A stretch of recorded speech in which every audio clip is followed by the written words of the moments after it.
اسی ملک ہندوستان کے لاہور کے قریب کا ایک شخص تھا جس نے اللہ کے نبی صلی اللہ علیہ وسلم کی شان میں گستاخی کی تھی، سمجھے؟ حضور کی شان میں اس نے توہین کی تھی۔ اور پھر کیا ہوا کہ انگریزوں کا دور تھا، یہی مشکل سے 100 سال کے اندر کا واقعہ، اور انگریزوں کا دور تھا، اس کی پیشی ہوئی ہائی کورٹ میں، لاہور ہائی کورٹ میں، ہندوستان اور پاکستان ایک میں تھا، سمجھے آپ؟ اس ظالم نے اللہ کے نبی کو گالیاں دی تھی، سرکار صلی اللہ علیہ وسلم کی توہین کی تھی، اور بھیڑ باپ اس کی پیشی کی تاریخ آئی تو ایک بہت ہی کمزور انسان، نہ گھر نہ دوار نہ گاڑی نہ گھوڑا، کچھ نہیں، کوئی اسے جانتا نہیں تھا، لیکن اس کے دل میں جو حضور کی محبت تھی اس کی وجہ سے آسمان کے فرشتے اس کو جانتے تھے۔ یہ میرا ایقان کہتا ہے، تیقن کے ساتھ کہتا ہے، ہر عاشق رسول کو فرشتے پہچانتے ہیں۔ اس کا نام تھا غازی علم الدین۔ ذرا محبت سے کہہ دو سبحان اللہ۔ دوستو بیٹھا کرو چائے خانوں پر، یہ باتیں کیا حضور کے عاشقوں کی باتیں مرنے مت دیا کرو۔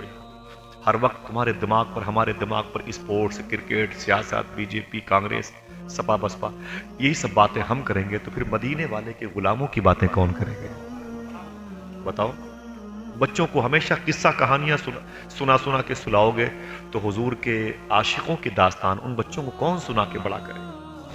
ہاں، کون سنا کے بڑا کرے گا؟ یہ ماں باپ کی ذمہ داری ہے کہ نہیں؟ بابا فرید نے اپنی ماں سے کہا تھا، میری ماں تیرا فرید اتنے بڑے اسٹیٹس پر ہے کہ تیرے فرید کو جو دیکھتا ہے وہ کلمہ پڑھ لیتا ہے۔ ماں نے کہا بیٹے نا نا نا، اس میں تیرا کوئی کمال نہیں، میرا کمال ہے۔ بولے میری ماں تیرا کمال کیا، ایک پیر پہ کھڑے ہو کے میں قرآن پڑھتا ہوں، اپنے دسترخوان کا کھانا دوسروں کو دے دیتا ہوں، غریبوں سے محبت کرتا ہوں، نوافل کی کثرت کرتا ہوں، قرآن کی تلاوت میں کرتا ہوں، میرا کمال ہے کہ تیرا کمال ہے؟ ماں نے کہا میرے بیٹے اگر بچپن میں تجھے میں وضو کر کے دودھ نہ پلاتی تو یہ کمال تیرے اندر نہیں تھا۔ ہم ماں باپ ہیں کہ نہیں؟ بتاؤ، ہم بچوں کے ماں باپ ہیں کہ نہیں؟ اگر ماں نہیں تو باپ ایک وقت اپنی اس بچے کی ماں کی جگہ پہ لیتا ہے کہ نہیں لیتا؟ بچہ ایک ہی وقت میں ماں کو دیکھتا ہے تو بولا میرے ماں باپ یہی ہیں، باپ کو دیکھا بولے میرے ماں باپ یہی ہیں، سمجھ رہے ہیں؟ جو اس سے پیار کرے وہی اس کی ماں، وہی اس کا باپ، سمجھ رہے ہیں آپ؟ غازی علم الدین کو اس کی ماں نے درود پڑھ کے پیدا کیا، درود پڑھ کے جنا تھا، درود پڑھ کے اسے دودھ پلایا تھا، درود پڑھ کے اسے لوریاں دی تھی، درود پڑھ کے اس کے ہونٹوں کو اپنے پستان سے لگایا تھا، درود پڑھ کے اس کی پرورش کی تھی۔ وہ غازی علم الدین غیر عالم تھا، مفتی نہیں، حافظ نہیں، محدث نہیں، فقیہ نہیں، فقیہان حرم میں شامل نہیں تھا، لیکن عاشقان رسول کی صف میں شامل تھا۔ اس نے کہا لوگوں یہ بتاؤ، یہ لاہور کے لوگوں یہ بھیڑ باڑ اتنی کیوں ہے؟ یہ کہاں جا رہی ہے بھیڑ؟ یہ اتنی بھیڑ کہاں جا رہی ہے؟ کہاں جا رہی ہے؟ لوگوں نے کہا کہ یہ بھیڑ جو ہے نا، یہ بھیڑ آج ایک ایسے شخص کی پیشی ہے جس نے حضور کو گالیاں دی۔ کہا کب گالیاں دی؟ کہا رہے وہ کئی مہینے ہو گئے۔ بولے پھر؟ بولے آج اس کی تاریخ ہے، وہ آیا ہوا ہے تو وہی بھیڑ جمع ہے۔ غازی علم الدین سر سے پاؤں تک کانپ گیا۔ اس نے کہا جس نے حضور کو گالیاں دی ہیں وہ زمین پر زندہ کیسے ہے؟ زمین پر زندہ کیسے ہے؟ بس وہ واپس چلا گیا، ایک چاقو لے کے آیا اور چھپایا اس کو، اور کورٹ کے اندر چلا گیا، اور اس نے اپنے موقع کی تلاش میں تھا، کرسی پر بیٹھ گیا، جیسے وہ ظالم جس نے توہین کی، تو اس کا نام میری زبان پر ہے، میں لینا نہیں چاہتا، ٹھیک ہے؟ آپ سمجھ لو اس نے حضور کی توہین کی۔ اکیلے پوچھو گے بتا دوں گا، کیا ضرورت ہے ویڈیو وغیرہ؟ آپ سمجھ لو کہ اس نے حضور کی توہین کی، سمجھ رہے ہیں آپ؟ معلوم ہے آپ کو، جیسے وہ اس کی پیشی ہوئی، جیسے وہ آیا نا کٹہرے کے اندر، ویسے ہی غازی علم الدین کھڑا ہو گیا اپنی کرسی سے، تو دوسرے ٹیبل پہ پھر آگے بڑھا، اس نے کٹہرے کے اندر جا کر کے اس نے اس چاقو سے حملہ کیا، اس ظالم کی گردن کو اس کے جسم سے الگ کر دیا، مار دیا۔ ہنگامہ، برٹش گورنمنٹ کا دور، انگریزوں کا دور، باپ رے باپ۔ گرفتار کر لیا گیا غازی علم الدین۔ جب غازی علم الدین گرفتار کر لیا گیا نا، پوری دنیا میں ہنگامہ مچ گیا، پورا ہندوستان عجیب و غریب کیفیات میں، کیونکہ ہندوستان کا حصہ تھا وہ، لاہور، اسلام آباد، یہ ساہیوال شریف اور یہ پاک پٹن، یہ ٹھٹا شریف، یہ ملتان شریف، یہ سب اسی ہندوستان کا حصہ تھا۔ آزادی سے یہ بٹوارا ہوا تو ایسا ہوا ہے، ہنگامہ ہو گیا۔ معلوم ہے آپ کو؟ ارے باپ رے باپ، بڑے بڑے لوگ ڈاکٹر اقبال کے پاس گئے، بولے ڈاکٹر صاحب، بولے کیا بات ہے؟ بولے آپ بہت بڑے انسان ہیں، آپ کو لندن کے لوگ سر اقبال کہتے ہیں، آپ غازی علم الدین کی رہائی کے لیے کچھ کیجئے۔ تو ڈاکٹر اقبال نے 15 منٹ تک اپنی گردن جھکائے رکھی،